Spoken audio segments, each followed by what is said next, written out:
Act 1. Enchanted Lands Magical Resort was sold to a mysterious figure by the ruler of the kingdom. This figure named Max has systematically closed down most of the resort. Many people disappeared, including most of the friends of the wizard and chief advisor to the king, Hubert. Hubert gets external help by bringing John, a young man from our realm.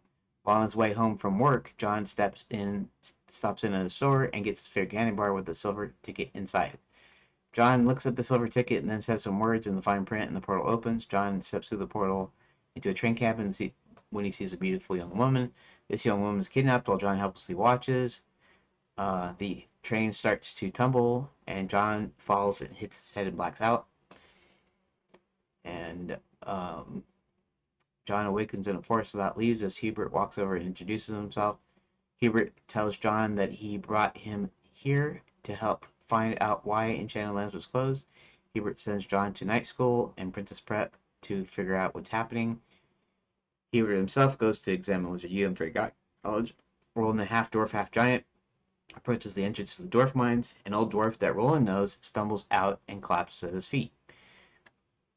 Roland asks about his dad, and the old dwarf replies that he's trapped in the Gnome Kingdom. At the night school entrance, John talks to the guards and then gains entrance to the school. After asking around, he learns a princess was going to speak at Princess Prep but never made it. Someone tells John the knights are using real weapons and dragons are terrorizing small villages. Grand Enchanted Landing is the first stop on the princess's tour when John sneaks into Princess Prep. Hubert himself sneaks into Wizard U and examines the Hall of Fame paintings and notices one is missing. Roland goes into the dwarf's extensive and well-crafted mines. Running the entrance, remembering another typo. Remembering the secret entrance into the Gnome Kingdom, Roland sneaks in. At Fairy God College, an old friend tells Hubert Violet is back and forcing students to become evil witches. Roland happens to notice all the people working at the mines. After sneaking around for some time, he finally spots a giant with long chains working an ore smelter. The giant is Roland's dad, and he tells him to find Hubert and tell him Max wants a lot of Quicksilver. John and Hubert rendezvous at Scarborough Fairy Chicken at the Renaissance Fair. Since the princess was kidnapped for a reason, they decide to find her and rescue her if possible. Hubert contacts his old friend the Count and tells him to turn into a bat and see if he can find the princess. The princess, tied up to a wine cask in the cellar, manages to escape her ropes with the help of some mice. She then tries to escape by getting into the dumbwaiter, to which she's forced upstairs. She stumbles upon a room with some maps and other documents, which she grabs but is recaptured. The Count goes back and tells John and Hubert what he found. And that ends Act 1, at least for right now.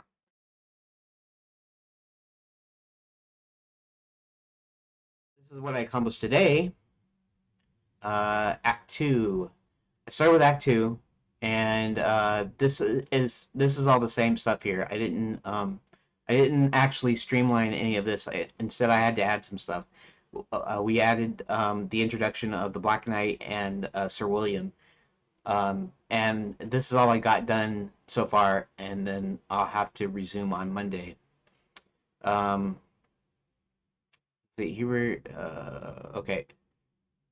So at this point, John hits the guard over the head, and then they try to escape. They try to walk out of the side doors calmly and slowly, and then someone yells, "She's escaped." The Black Knight rides up on his black charger as our heroes run to an empty carriage. The guard that was knocked out runs out of the side doors and tells the Black Knight to get them. As our heroes speed away, the Black Knight starts chasing after them. The princess looks back and says something about the Black Knight looking familiar. The princess asks the cook about the Black Knight's taste for unicorn meat, and the cook confirms. The princess tells John and Hubert that this is the same Black Knight that hunted all the unicorns in her realm. The princess then asks Hubert if there is by any chance any unicorns around. I'll have to modify that, but that should be okay. Hubert replies that this same Black Knight hunted their own unicorns, but he hasn't left yet. They eventually come to the forest without leaves on the trees and slow down a bit. They spot a unicorn out of ways, standing and looking around. As they approach the unicorn, it only looks at them instead of running away. The princess hops out and starts petting him and talking to him. John tells the princess they don't have time, and she glares at him. The princess asks the unicorn if he's lost. The unicorn stamps his foot once. The princess then tells him to do that again, and he does. The princess then asks him if he's a horse, and he stamps his foot twice. She then asks him if he's a unicorn, and he stamps his foot once, meaning yes. She then asks if the Black Knight is changed again, and the unicorn just looks at her, because at this point he's kind of forgotten. Heber then tells her he must be losing his memory because we're in Lapswood, otherwise known as the Forgetful Forest. So Karen, Forest of Forgetfulness, Forgetful Forest, whatever. So Karen tells Hebert to use his magic, but when he replies half of his magic was stolen, Hebert tries anyways, and before long, the unicorn is able to talk to them in human speech. The unicorn is unable to remember his name, and they all start walking together. Soon, nobody remembers what they were doing. And that's what I got done today.